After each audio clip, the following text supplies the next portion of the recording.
বিষয়ে স্বাধীন বিভাগীয় তদন্ত কমিশন গঠন করতে হবে। দ্বিতীয়ত, সামরিক বাহিনীর তথ্য ফাঁস ও বডি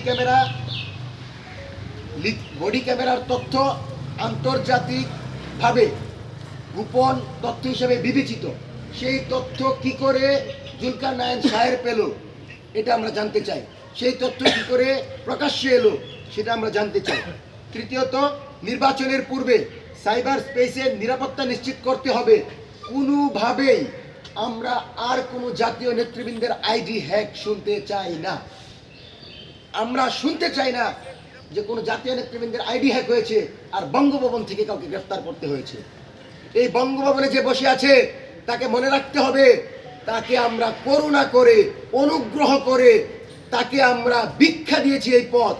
সে যদি কোনোভাবে কোনো একটি দলের এজেন্ডা বাস্তবায়ন করতে চায়, বঙ্গভবনের ইট কিন্তু একটাও সোজা থাকবে না। জনগণ শুধু অপেক্ষা করছে কখন আমার প্রতিনিধি নির্বাচিত হবে আমার ভোটের মাধ্যমে। তার বিপরীতে গিয়ে যদি কোনো নাটক করে রাষ্ট্রীয় ক্ষমতার দখল নিয়ে, রাষ্ট্রীয় ক্ষমতা প্রয়োগ করে রাষ্ট্রের কর্মকর্তা যদি কোনো জাতীয় নেতৃবৃন্দের তথ্য হ্যাক করার চেষ্টা করে, জনগণকে সাথে নিয়ে আমরা রাষ্ট্রপতির কাছে যাব, রাষ্ট্রপতির কাছে জানতে চাইব। এখানে বসে তো আপনার কোনো কাজ নাই,